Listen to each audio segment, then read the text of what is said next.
Attention, reason producers. Are your sounds feeling bland, boring, or lacking movement? Well, then today you're gonna want to check out our review. What's up, guys? Welcome back to the show. Today we're trying out an amazing third-party effect device called ParaFilter 3 Sequencer. It's version 1.03 by BHK Samples. If you're an electronic producer or sound designer, you should be paying particularly close attention to this one. We've got a lot to cover in this review, so let's dive right in.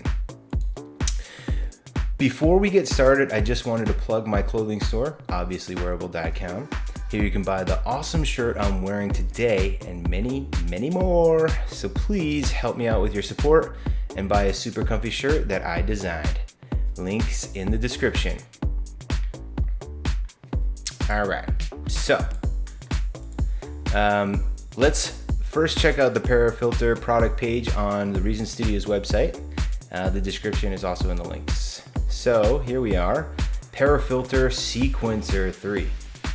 Now, in the prop shop, you can get this for just $89, and I gotta say it's a pretty good deal, but I digress. Let's get into it. So it's got a serial and parallel filtering bank, flexible modulation, and mix sequencer and extensive connectivity. We got some cool ideas here. This is going to be an awesome thing here. So presenting ParaFilter 3, a new generation filter bank with a serial and parallel signal flow whose filter LFO channels can be modulated, automated, and mixed using the flexible onboard pattern sequencer. And I gotta tell you guys, this thing it's pretty much amazing. So here we go. Let's check it out. So we're looking at the Reason rack here. And I'm gonna flip this thing around and I wanna show you the back side of it too, so you can see what this thing is all about. All right. So here we go. Since we're on the back here, let's take a quick look at the cable routing options. You can see it's got a audio in and out for each one of the filters. There's 3 filters. You have the CV according to each one, which is really cool. So you got a lot of things you can do here. Also, if we look at the bottom of the device, we can see that there's a manufacturer's warning that this device is highly addictive. It's made on Earth. And over here we learned that there are 2 hotkeys available. By holding down the Alt for PC, you can move clips, but I couldn't figure out how to do this on Mac, which is quite interesting. So if you know, please comment below. The other is delete clips by simply holding Control on PC or Command button on Mac and then clicking with your mouse. All right, let's turn this bad boy around and see what we can do here. So now we're back on the front side here, and let's start with the filter section. As you can see, we have 8 LFO waveforms to choose from. This may not seem like a lot of choice at first, but trust me, there is more than you'll probably need. There are drive and noise knobs to dirty things up. We've got a nice large knob for many signatures of the LFO rate. Also, there is a cutoff and resonance, as well as the filter mode here, which you see we have low pass, 24, 12, 24, high pass, all that stuff, and notch filter as well. These are really powerful. I mean, you just click it and you get a whole new sounds. So also you have the depth, we have phase, and there's also the level here, the level slider. And then there's the tempo sync, key sync, and clip sync. Now, tempo sync, obviously, you know what that is. But the key and clip sync, these are actually related to using your combinator. Now, if you want to hear more about this, please comment below and I'll dive into it deeper. But since we're pretty much, I mean, I don't use it, I wouldn't imagine you using it a lot. So I could be completely wrong about this. Again, these are kind of these are for the combinator usage here. Also, you have the phase, so you can drag it positive and negative, as well as you have the depth, so you can add, you know, the intensity of the waveform here. But now here's also a cool thing. You can go into the positive, or you can also go into the negative. Now, when you go into the negative, you see how these are going from left to right. If you go into the negative, what you're going to do is basically reverse that, and you're going to add the intensity of it. So, the depth of it. And we have a level slider. This will be your mixing awesomeness here. Now below here we have the sequencer controls. We have a pattern button, which will turn it on and off, the key sync, and then of course you have 4 different pattern selections that you can do here, and that's cool. Maybe if there was 8, that would be even better. But we won't go there right now. Another thing is we have our steps, so we can change the speed of the sequence. So at 32 right now and 32 steps, it's going to run at normal time. But if I wanted to slow it down, I can always just, oh wait, that's the wrong one. Steps is the amount of steps, my bad. What I was actually getting at was the resolution here. So the resolution is set for 1/16, so every one of these steps is going to be a regular 16 note. So again, if you wanted to speed things up or slow things down, you would just go here and basically cut it in half, or speed it up and, you know, double it down or triple it, whatever. And then the last one here is the X fade. So this is whatever your step is, it will fade in with this crossfade time. Okay, now moving down to the sequencer itself, we have 3 lanes which correlate to each one of these filters. And you'll notice that you can draw right in here, which is really cool. Very simple, very easy to use, and it is what it is. Okay. Now, and you'll see below here we have numbers for the sequence. So, you know, your regular 16 bar loop sequence here will end on 16, and you know, you can loop it from there. So that's that right there. Okay. Now let's try and hear what it sounds like. I've already loaded up, a couple patches here. The first one we're going to be playing with, of course, is the organ. As you can see here, we have some movement already. You know, if we turn it off, you can see what it feels like. Turn it back on, and now, you know, we have our movement again. So check it out. All right. So what I'm going to do is play around a little bit here. We have a lot of data going on here, some cool stuff. Now, I wanted to take a few seconds to talk about what we have here. So right now, by default, whenever you load up a patch, it's gonna you're gonna be able to control the cutoff. Now, why cutoff and not over here with the gain? The main thing about ParaFilter is that it is a filter. Okay, so we're gonna be manipulating the cutoff of that filter.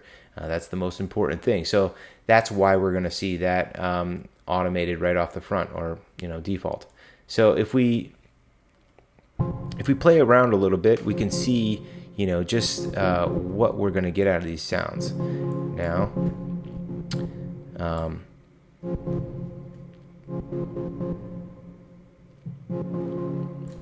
so the depth, I mean the cutoff, you know, so we're going to have the cutoff that's going to increase, and, you know, we've got some cool sounds going on here. Let's turn this up a little bit.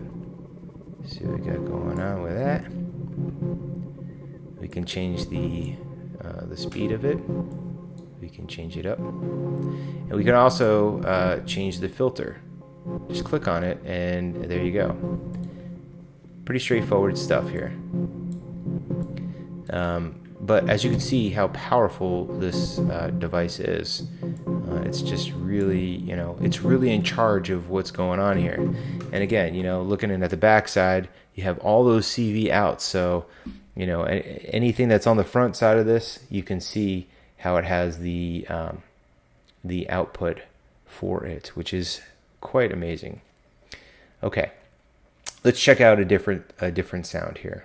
Let's go with a cool bass. All right, so I've made a couple bass sounds here for you.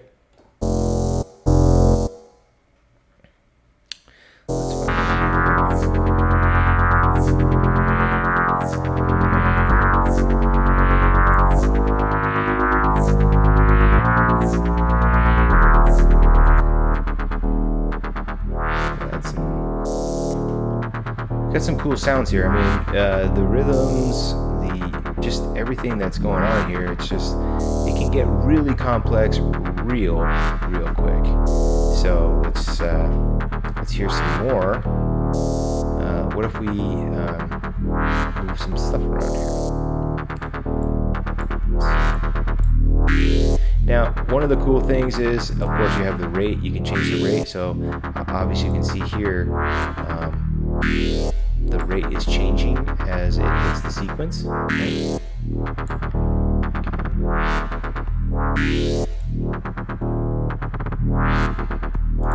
Gain, we have control over the gain, so we can make sounds suck in, suck out, whatever. Depth, okay. This one goes this way. Let's make this one go this way. This one.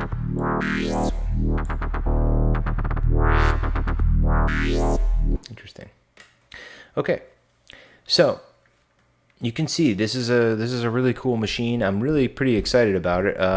Unfortunately, right now this is the third time that I'm recording this, and I'm having some audio issues. So I'm not having a lot of fun with my recording setup, but that has nothing to do with what this instrument can do, or this device. It's a lot of fun. It's a really good device. You can get a lot done with it. It's really streamlined, and it's just really appreciated, especially if you're a sound designer, or you're trying to make some cool sounds. You want to be able to get to your sounds and get your ideas out quickly. And that's what's great about this device, is that you can really get nasty pretty quick.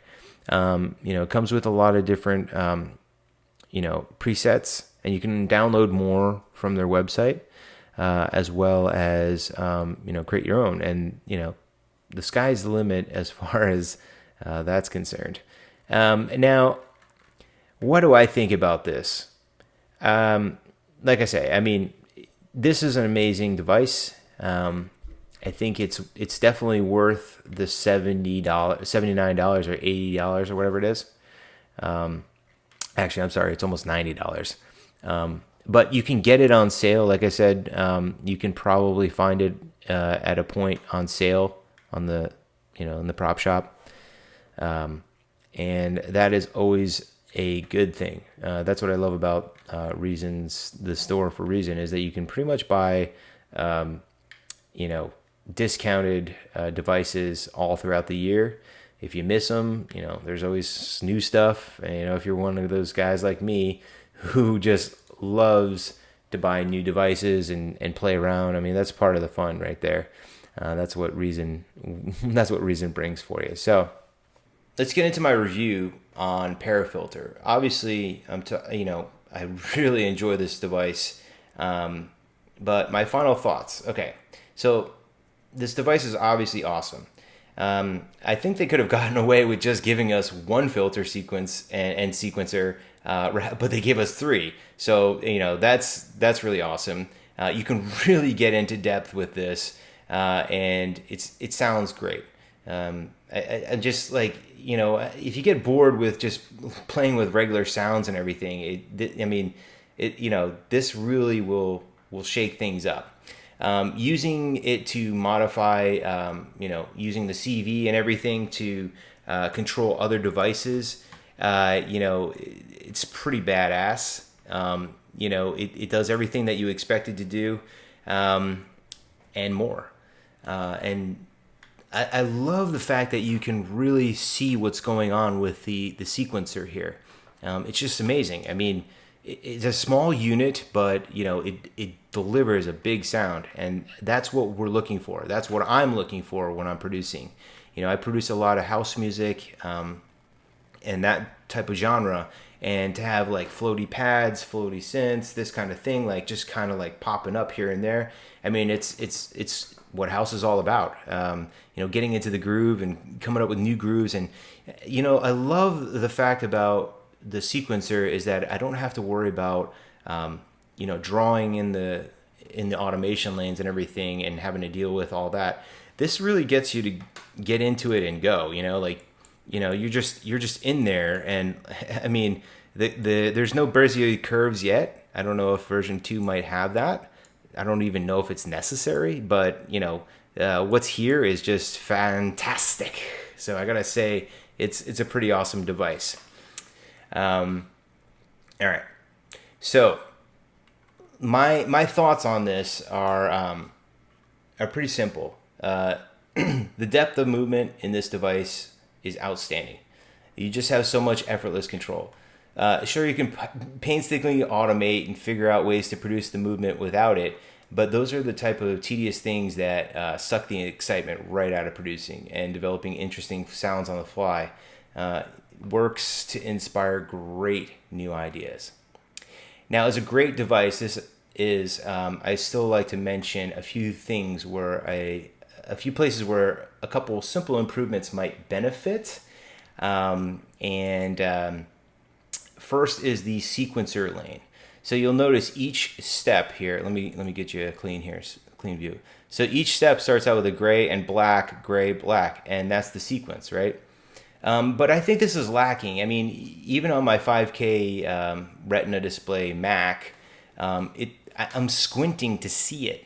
I'm squinting to see the different lanes here, or the different steps here, rather.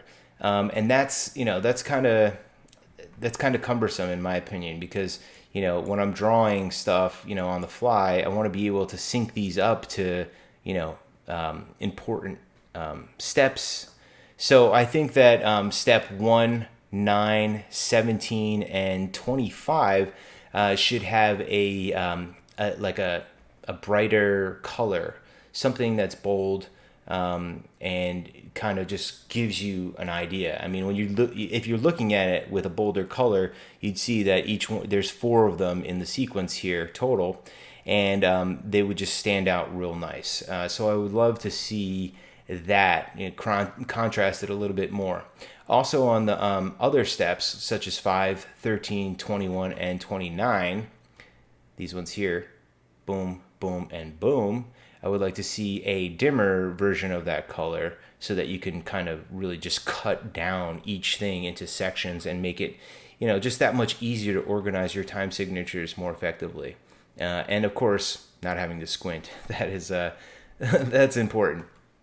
There is also one feature that I think ParaFilter is missing altogether, which is panning. Each of the 3 filters should, in my opinion, have a panning knob. There's none here. So instead of just having the level or the depth or all that stuff, I think that they should, I think it would extremely benefit from having a panning option on all of these.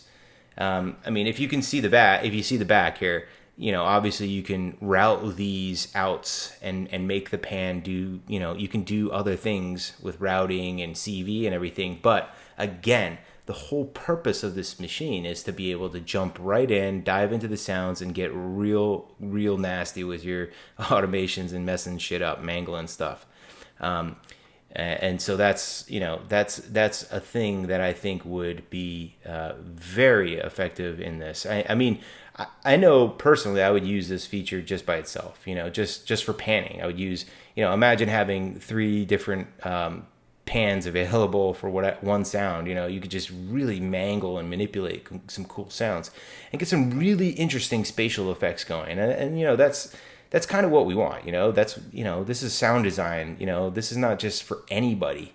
I think that I think that most producers, especially electronic producers, would really benefit from having this. this one right here is just, like I said, it's gets my highest marks. I'm not going to give it a number rating out of 1 to 10, but I just say that it's an amazing device. It really does what it says it's going to do, and then more. I mean, as you see, there's so many different options. There's so many different waveforms. I mean, you can just do so much with it. I mean, you could turn off the tempo sync, and then you have the hertz speed or whatever. It works really great. And so if you want to make them big wobbly basses for like drum and bass, or you want to make some cool spatial sounds for some chill out music or whatever you do, the sky is virtually the limit here. I highly recommend it. Like I said, with those few things out of the way, maybe having a pan on here and maybe refreshing this screen here, that would be awesome. Another thing that may or may not be such a big deal is the sequence itself. It seems to just want to do it from here. Like, so if you're not pressing a note, or when I press a note, it'll start moving again. When I let go of the note, it doesn't return to 0 or 1. That's another feature that I think should be somehow implemented.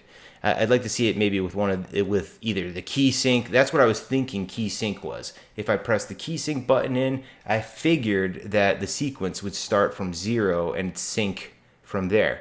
Now, if all three of these had that ability set up, and you could start it at whatever part of the sequence you wanted, I think that would be really effective. But it's not there. And like I said earlier, one of the things that I didn't understand, I still haven't figured out how to make it work, is the key sync and the clip sync. But I talked to BHK, and they had told me that these buttons deal with the combinator and the programmer for the combinator. So when you get crazy and you start flipping the things around and you start changing the CV and doing some crazy stuff, you're gonna see a lot of crazy cool things that you can probably come up with, but I digress. So anyway, that is ParaFilter. I would love to hear how you use it if you have it. If you have it, please comment down below. Do a shout out or tell us how you're using it. Maybe even link to some of your patches. I know I'm going to be making some patches for this, some combinators as well, and I'll probably make those available through my sites. But if you're using it, I would love to hear it. I would love to know how you're using it. Comment down below, and let's get a dialogue going.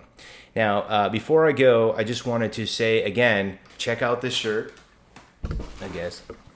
Tech House. If you want this shirt or other great shirts, please go to Obviously Wearable, my website, obviouslywearable.com. I'm going to leave some links in the description for you as well. Just reach out. I appreciate the support. And remember, guys, make sure to share me, like me, sub, and I will see you again in the next video. Alrighty. You guys be good and happy reasoning. Peace.